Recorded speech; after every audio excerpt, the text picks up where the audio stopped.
Assalamualaikum warahmatullahi wabarakatuh. Yang terhormat dosen penguji ujian kinerja PPG dalam jabatan tahun 2021. Perkenalkan, nama saya Muhammad Tahir, guru MTS As'adiyah Bontang, Provinsi Kalimantan Timur. Sekaligus saya merupakan mahasiswa program studi Quran Hadis IAIN Sultan Amai Gorontalo. Dalam kesempatan ini, pada hari Senin tanggal 13 September 2021, saya akan membuat video mengajar. Dalam kesempatan ini, saya akan mengambil tema yaitu memahami Quran Hadis, memahami kedudukan Quran Hadis dalam Islam, dengan subtema menganalisis fungsi Quran Hadis dalam kehidupan sehari-hari. Adapun video ini mungkin banyak kekurangannya, mohon masukan dan saran dari dosen pembimbing, semoga kedepannya lebih baik lagi. Terima kasih. Wassalamualaikum warahmatullahi wabarakatuh.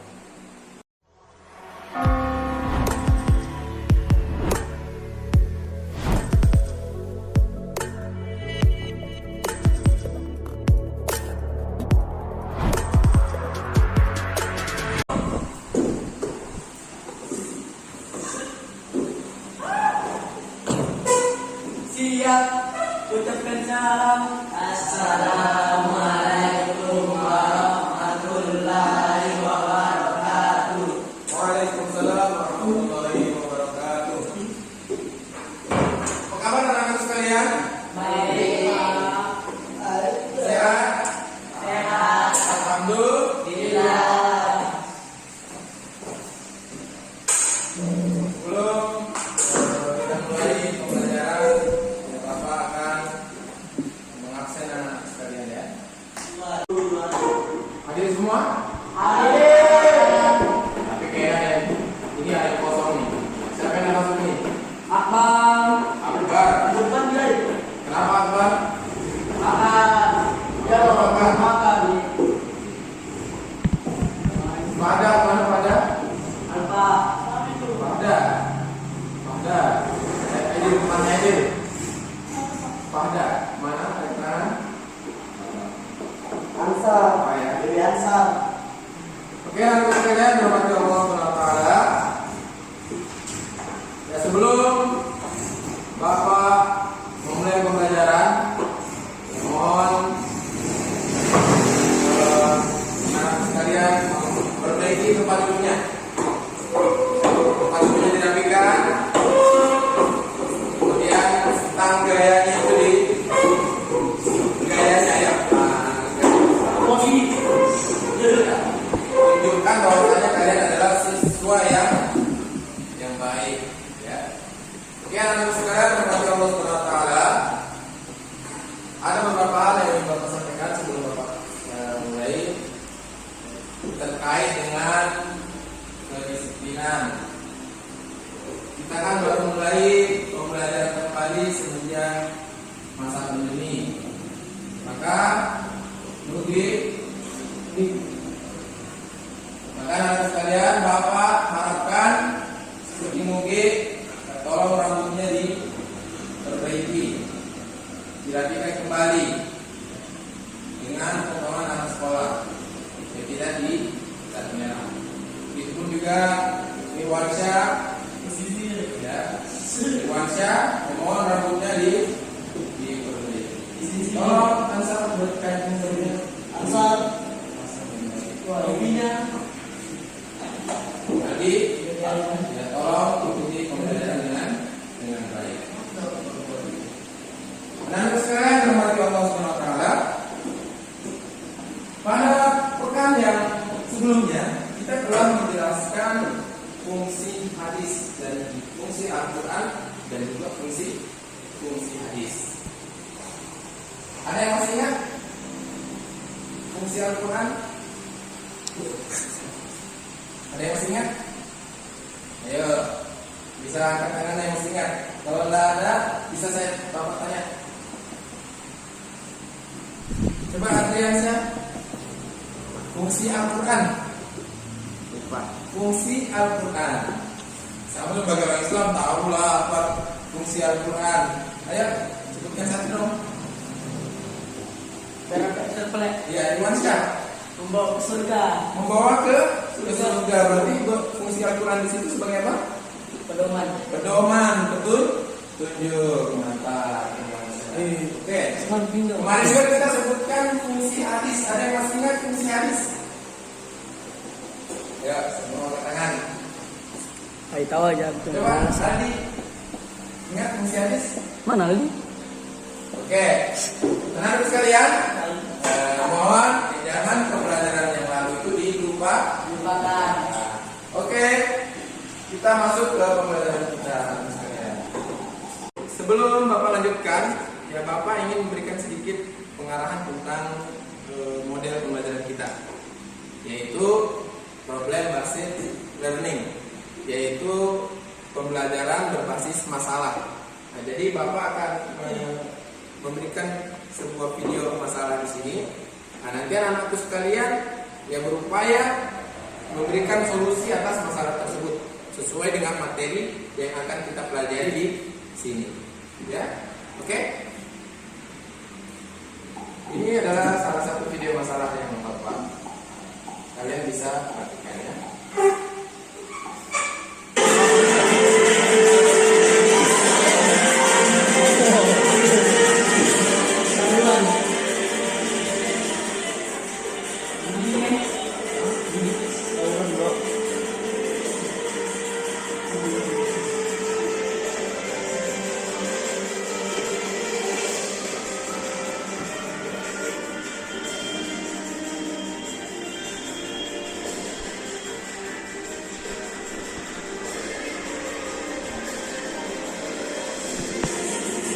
Ini video yang kedua.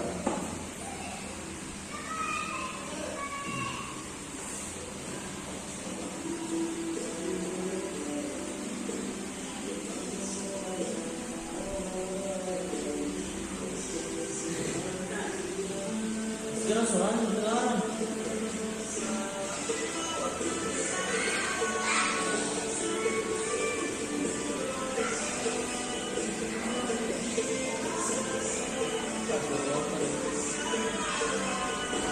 Mentogel dia.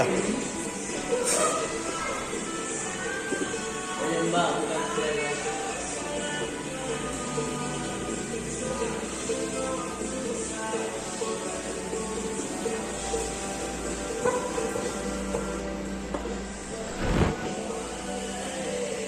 Tolong mana yang judulnya yang bagus kan? Tolong ya. Bukan begitu berarti.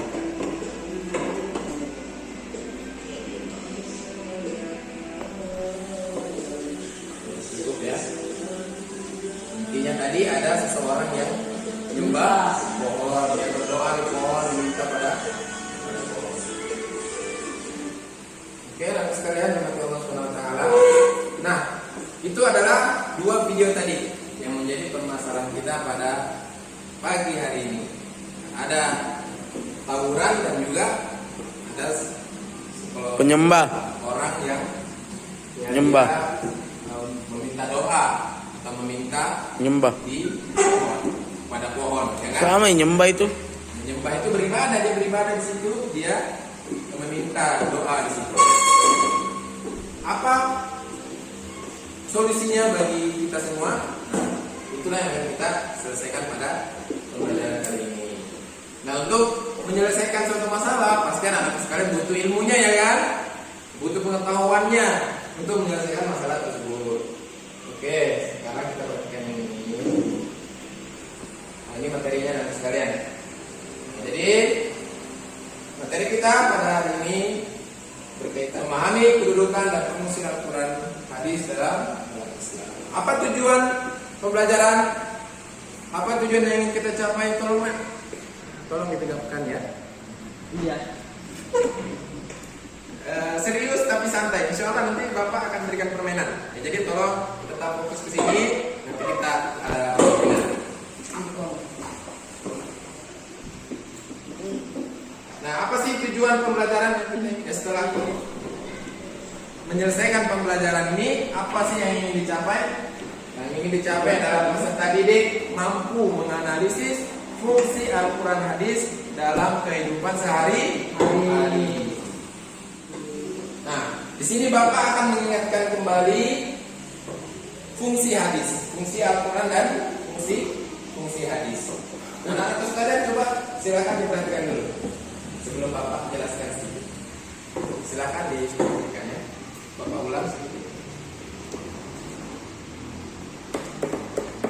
Ya, silakan. Tolong diperhatikan, dibaca, diperhatikan.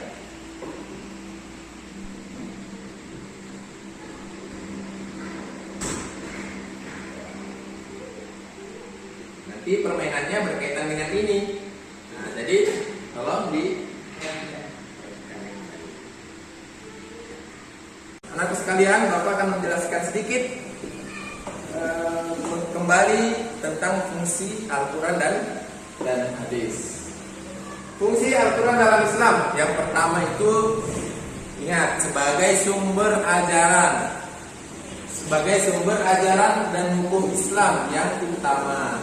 Kita kan Al-Quran itu sebagai sumber kita, jadi sumber kita beribadah, sumber kita bermuamalah, sumber kita bergaul itu adalah Al-Quran. Itu yang pertama. Nah, ini tidak boleh lupa anak-anak sekalian ya. Kita sebagai orang Islam wajib menjadikan Al-Quran itu sebagai sumber utama kita. Kemudian yang kedua, sebagai informasi dan konfirmasi hal-hal yang tidak dapat dijangkau oleh akal. Jadi banyak sekali Al-Quran itu menyampaikan informasi yang belum sampai pada akal kita. Misalnya surga, neraka, pahala, itu kan tidak kita lihat, tetapi kita yakini. Itulah yang diinformasikan oleh Al-Quran. Kemudian yang ketiga, petunjuk hidup. Petunjuk hidup ini harus diingat ya. Ayo diingat, nanti di permainan ini ada petunjuk hidup di jalan yang lurus, berbagai hal. Yang mau ibadah, mau muamalah, pergaulan kepada sesama manusia, yang mau jual beli, mau perkawinan, ya semua diberikan petunjuk oleh Al-Quran. Kemudian yang keempat apa? Sebagai pengontrol dan pengoreksi terhadap ajaran masa lalu. Nah, jadi ajaran-ajaran masa lalu yang sebelum datang Al-Quran, setelah datang Al-Quran, maka ajaran yang telah lalu tidak berlaku lagi. Yang berlaku sekarang adalah syariat-syariat yang terdapat dalam Al-Quran. Paham sampai sini? Paham. Ada yang tanya nggak? Fungsi Al-Quran bagi kehidupan manusia. Fungsi Al-Quran bagi kehidupan manusia. Apa itu? Fungsi Al-Quran bagi manusia. Kita ketahui dari nama-namanya. Ya, sebagaimana kita ketahui Al-Quran memiliki nama. Contoh, nama Al-Quran itu adalah Al-Furqan. Al-Furqan. Apa sih artinya Al-Furqan? Al-Furqan itu pembeda. Jadi fungsi Al-Quran bagi kehidupan manusia di sini sebagai pembeda. Pembeda apa? Membedakan mana yang hak, mana yang batil. Dengan Al-Quran kita bisa membedakan mana yang benar, mana yang salah. Dengan Al-Quran kita bisa membedakan mana yang halal, mana yang haram. Mana makanan yang halal, mana makanan yang haram. Mana pekerjaan yang halal, mana pekerjaan yang haram. Kemudian misalnya lagi nama lain Al-Quran adalah Asy-Syifa. Asy-Syifa itu penyembuh. Penyembuh. Tolong. Baik, ini Al-Quran yang lain Asy-Syifa. Asy-Syifa apa artinya? Penyembuh. Berarti Al-Quran itu berfungsi sebagai penyembuh. Baik penyakit hati maupun penyakit jasmani anak-anakku sekalian. Jadi kalau anak-anakku sekalian misalnya sakit, ya difungsikan itu Al-Quran ya. Yang sakit demam, ya baca surah Al-Fatihah. baca ayat kursi, baca surah-surah yang lain, diniatkan untuk dijadikan obat, jadikan penyembuh. Paham sampai sini? Misalnya lagi namanya Al-Huda, berarti Al-Quran itu petunjuk. Berarti Al-Quran berfungsi sebagai petunjuk. Oke, anak sekalian, kita next. Yang sekarang pertama, Al-Quran, hadis itu menguatkan dan menghubungkan menjelaskan hukum yang terdapat dalam Al-Quran. Contohnya apa? Kewajiban sholat. Dan di dalam Al-Quran itu Allah sudah memerintahkan sholat, wa aqimus sholata, dan dirikanlah sholat. Nah, di hadis menjelaskan lagi. Ya, misalnya Rasulullah SAW berkata, bunyal Islamu ala khamsin, syahadatu an la ilaha illallah wa iqamus shalah. Islam itu dibangun 5 perkara. Yang pertama adalah syahadat, kemudian yang kedua adalah sholat. Nah, hadis ini menegaskan, menguatkan kewajiban sholat. Pak, silakan Bapak nilainya Bapak kurangin aja. Iya, nanti yang tidak mengikuti peraturan kelas maupun peraturan sekolah, ya Bapak akan sanksi dengan pengurangan nilai atau ya nanti ya Bapak bawa ke bagian BK. Lulus. Jadi tolong diperhatikan pembelajaran di kelas. Selanjutnya, Azwin tolong nanti pembelajarannya tidak selesai. Kalau kamu cerita terus, kamu cerita, Bapak juga cerita, siapa yang mau didengarkan ya? Tolong. Oke. Jadi menetapkan dan mengadakan hukum yang tidak ada di dalam Al-Quran. Apa itu? Keharaman daging binatang bertaring dan burung bersekutu tajam. Nah, itu tidak ada dalam Al-Quran, hanya ada dalam hadis. Sama juga laki-laki diharamkan memakai cincin emas. Laki-laki dilarang untuk memakai pakaian sutra. Itu tidak ada dalam Al-Quran. Pakai baju sutra, sarung sutra tidak boleh bagi laki. Laki itu hanya terdapat dalam hadis. Jadi hadisnya di sini berfungsi mengadakan hukum yang tidak disebutkan dalam Al-Quran. Kemudian yang terakhir, membatasi keumuman ayat Al-Quran. Membaca tidak? Ya, sholat Jumat tidak wajib bagi wanita dan musafir. Nah, di dalam Al-Quran Allah menyuruh secara umum, memerintahkan secara umum. Di dalam Al-Quran Allah mengatakan, "A'udzubillahi minasyaitonir rajim, ya ayyuhalladzina amanu idza nudiya lis-sholati min yaumil jum'ah fas'au ila dzikrillahi wa dzarul bait." Bersegera, wahai orang beriman, jika telah diperintahkan kalian untuk sholat, telah dipanggil untuk menunaikan sholat Jumat, maka bersegeralah. Nah, di sini kan umum ya ayyuhalladzina amanu, umum. Ya kan? Umum sekali. Nah, hadis datang untuk membatasi. Ya ayyuhalladzina amanu, wahai orang beriman kan umum, bisa laki-laki, bisa perempuan, yang bisa orang yang menetap, bisa orang yang musafir. Nah, di dalam hadis disebutkan bahwasanya untuk wanita tidak diwajibkan untuk sholat Jumat. Untuk musafir juga tidak diwajibkan untuk sholat Jumat. Maka hadis di sini berfungsi sebagai membatasi keumuman ayat Al-Quran. Oke, sampai di sini paham anak sekalian? Paham? Musafir itu ya kurang apa? Itu loh Musafir. Ya, pertanyaannya bagus Mas nih. Jadi musafir itu anak sekalian orang yang mengadakan perjalanan jauh. Kira-kira kurang lebih 100 km. Jadi orang yang melakukan perjalanan kurang lebih 100 km, maka dia sudah dinamakan musafir. Kita relax dulu.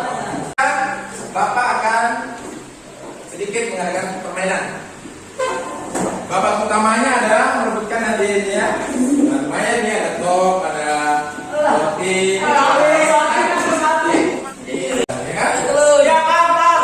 Kalau kita bilang gak ada, konsentrasi 1, 2, 3. Semua hitung.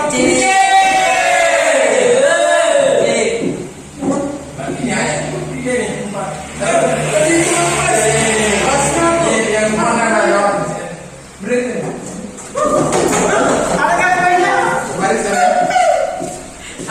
Benar atau salah? Jawab saja benar atau benar. Benar atau salah? Pilih. Al-Quran merupakan petunjuk hanya untuk orang Islam saja. Salah. Benar. Benar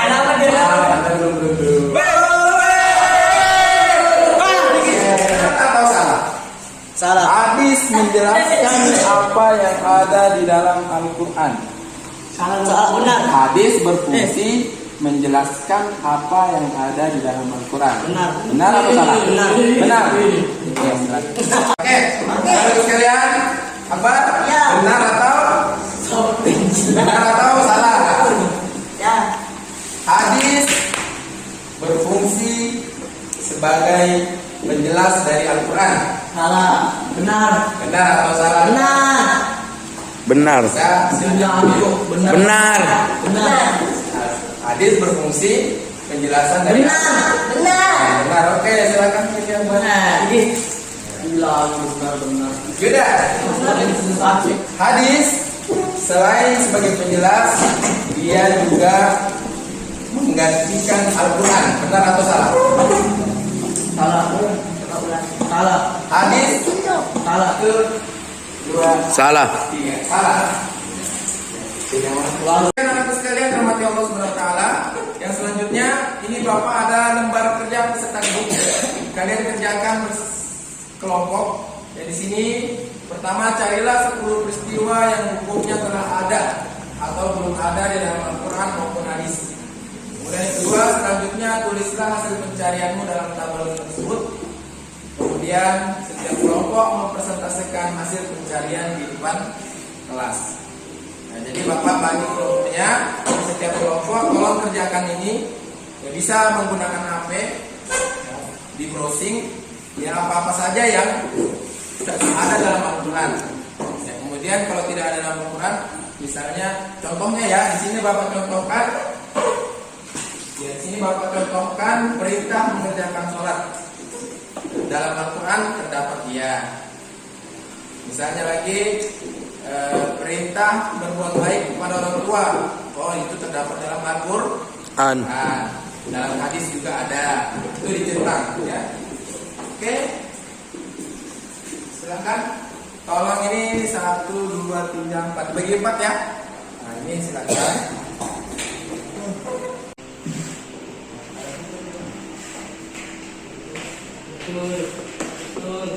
Kita tidak boleh kemana di sana? Ini apa mau koteng? Apa kenapa? Enak kan? Mantap lah.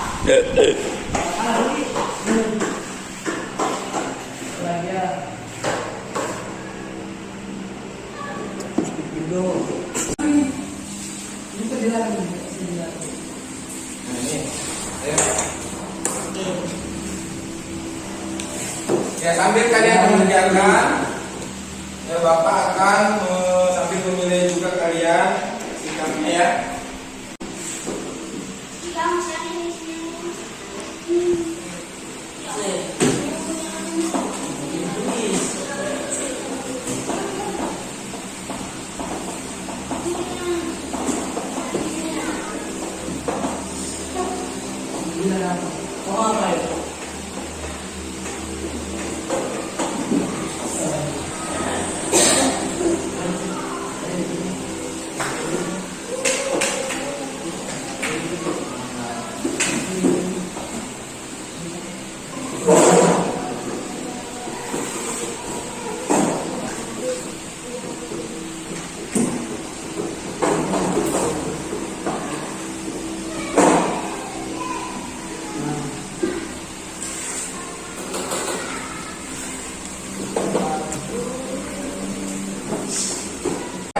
Koreksi sama. Hah? Terakhir. Perempuan jalan selalu gimana? Iya kan? Anda manis kan? Sudah? Waktunya 5 menit lagi. Begini, waktu. Diskusi ya, diskusi. Iya, sudah.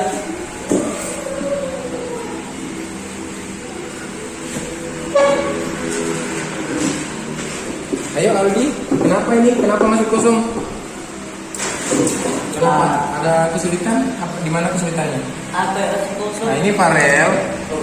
Kejadian apa nak? Misalnya ini contohnya nak ya. Ini dalam Al-Quran ada.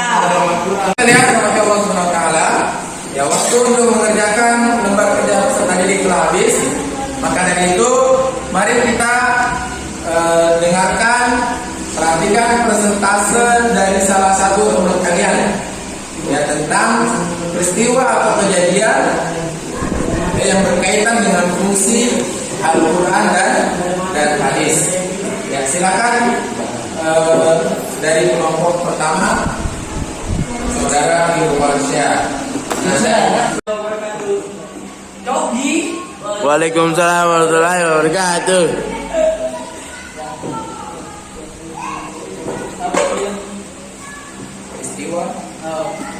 Peristiwa mengerjakan salat dalam Al-Quran ya, dalam hadis ya ada. Jual beli online tidak ada dalam Al-Quran, sama hadis tidak ada. Bermain game tidak ada dalam Al-Quran, sama hadis juga.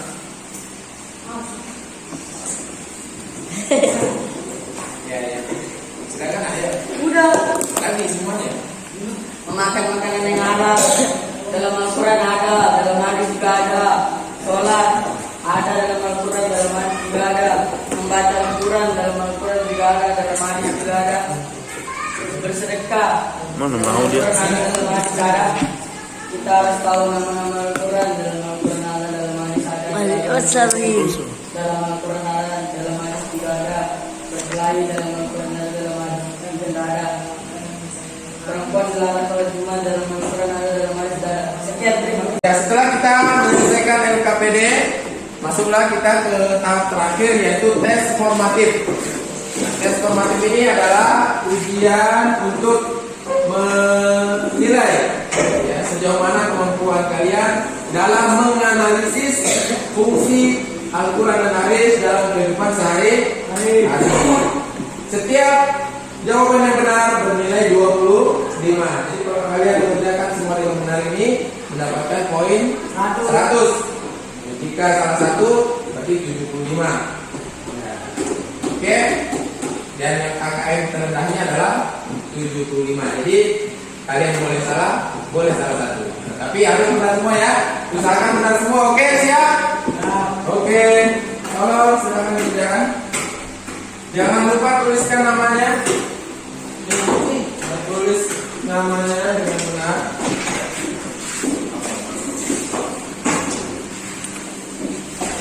Silakan dikerjakan. Dibaca soalnya dengan baik. Dan jangan sampai terkecoh. Ini tidak susah, tidak juga terlalu gampang. Tolong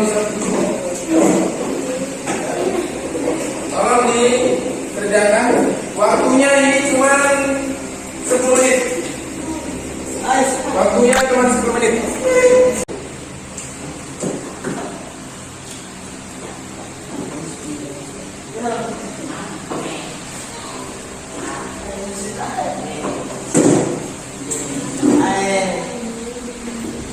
Yuk, silakan dikerjakan. Waktunya cuma 10 menit.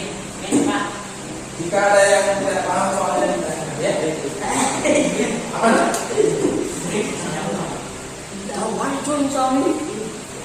Untuk soal pertama jawabannya boleh lebih dari 1. Yaitu ada instruksinya kan?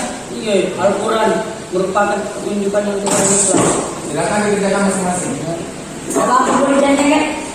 Iya, kerjakan dulu. Satu tentang gue dapat.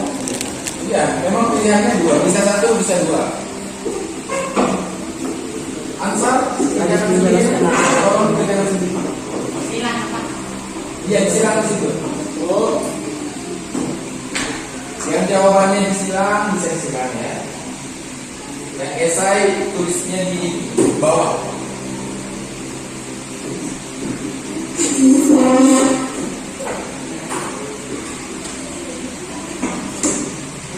Apa yang ada program itu artinya? Silakan dijawab. Astaga.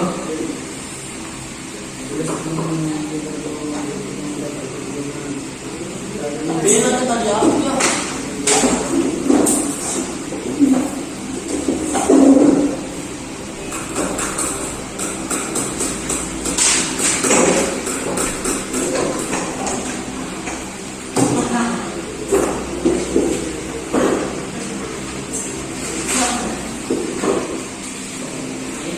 Ayo Asmin, tolong. Ayo sudah selesai. Waktunya terbatas. Nomor 1 itu jawabannya 2. Nomor 2 jawabannya cuma 1. Kan bingung semua jawabannya 2. Ya, hukum Ya. jawabannya 2. Apakah? Dilihat, tolong dilihat beritanya. Beritanya adalah manakah dari pernyataan bahwa ini yang benar? Jawabannya lebih dari 1. Bisa A dan D atau B dan C atau B dan D. Ya, bisa kembali. Jadi kalau satu apa nih? Bapak cuma nilainya kurang sama dengan ya.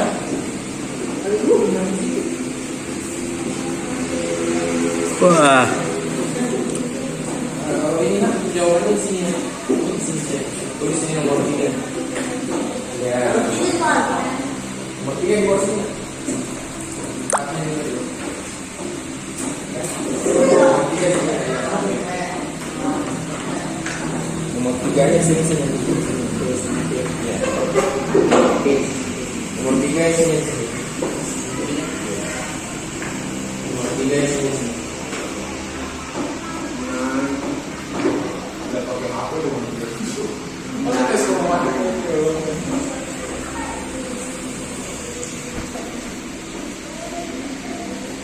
Tidak pakai HP saya formatif. Ini tes formatif. Tes ujian. No HP. Ayo langsung, tolong segera diselesaikan. Ayo.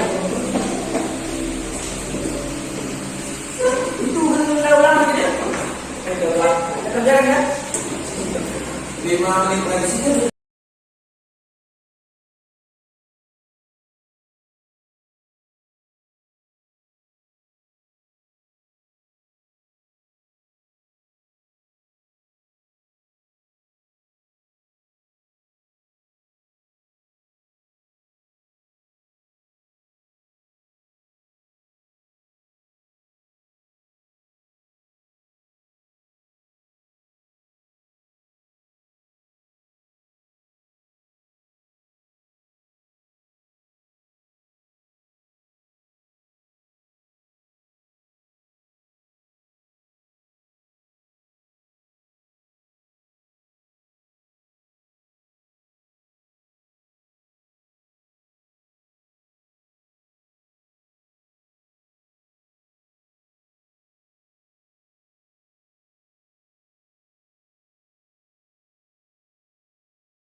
Alhamdulillah, ya kita telah mengakhiri proses pembelajaran kita dari awal tadi sampai tes formatif.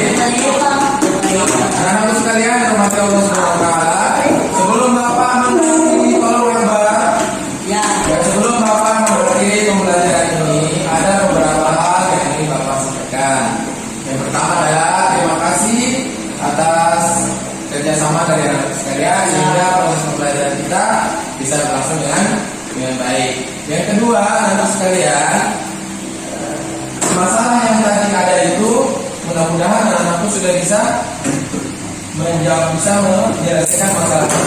Tadi di awal tadi kita ada menggambarkan tentang tawuran dan menyebab obat. Nah, siapa yang bisa menjawab masalah tersebut? Siapa yang bisa menjawab? Coba Iwan saya. Tidak apa-apa, Iwan saya terus tidak apa-apa. Coba Iwan saya.